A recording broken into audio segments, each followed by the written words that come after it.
Shalom Sidra de Hémor, sixième montée, les 4 espèces de Sukkot. La sixième montée de notre Sidra est réservée aux mitzvot de Sukkot.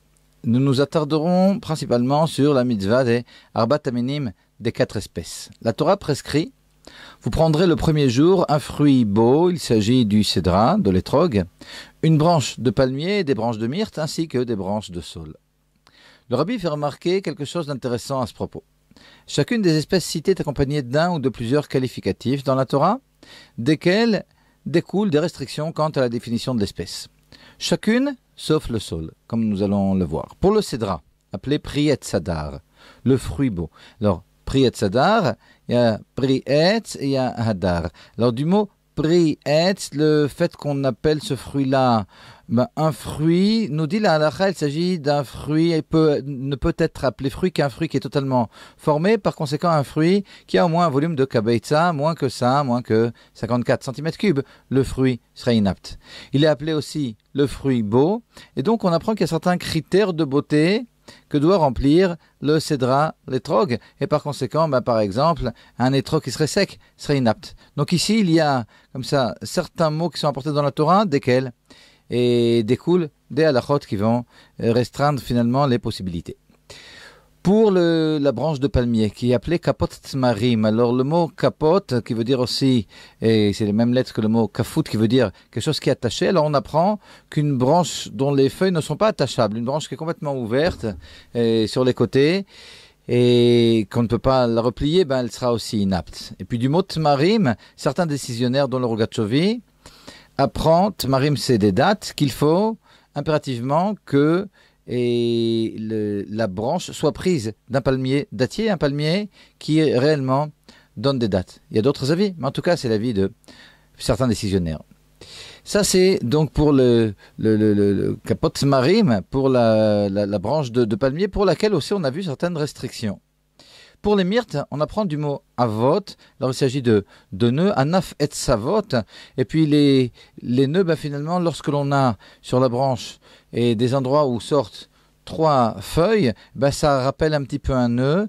Et puis la halakha est que uniquement dans ce cas-là, la branche pourra être prise. Sinon, elle est inapte s'il n'y a pas au moins 3 feuilles qui sortent comme ça d'un même endroit. Donc là aussi, on avait comme ça un qualificatif dans la Torah et duquel on a appris une restriction quant à la halakha. Pour les saules, il y a une exception. Elles sont appelées dans la Torah Arve Nachal, soit les saules des rivières. Or, ceci n'est pas une condition. Le Talmud et puis la halakha nous dit qu'en réalité, même si l'on prend une feuille d'un saule qui pousse au milieu d'un champ, donc très très loin d'une rivière, malgré tout, ça conviendra aussi. Ce qui est important, c'est le potentiel. C'est que finalement, ça soit quelque chose qui est semblable au saule que l'on retrouve près des rivières. Mais on ne demande pas et que réellement, cette branche provienne d'un tel arbre.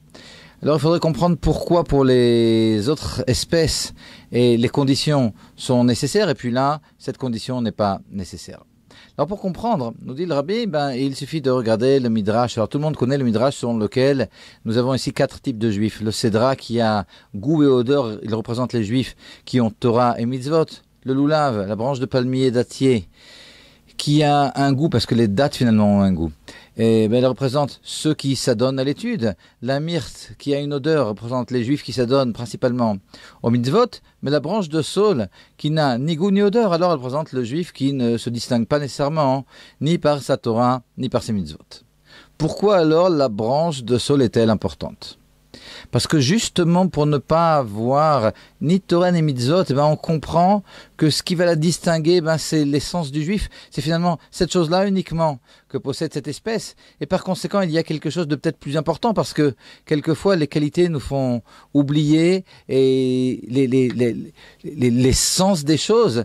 Et ici, dans la mesure où il n'y a pas de qualité, on est obligé de se rappeler que ce juif, il descend de Abraham, Yitzhak et Yaakov. Ce juif, il a une âme divine qui le relie constamment à sa source. C'est pour ça qu'il est tellement important d'avoir la branche de saule. C'est pour ça aussi que la Torah, lorsqu'elle nous décrit la branche de saule finalement, elle nous parle d'un saule des rivières, mais à côté de ça, alors elle ne nous demande pas nécessairement qu'il y ait ces rivières. Ça vient justement exprimer cette idée-là. La rivière, ça présente la Torah, ça présente l'eau, la Torah et la divinité, pour que l'on comprenne que finalement, cette saule-là, elle représente le juif qui, même s'il n'est pas près de la rivière, potentiellement, il est lié à cette rivière parce qu'il a une âme juive qui la relie à sa source.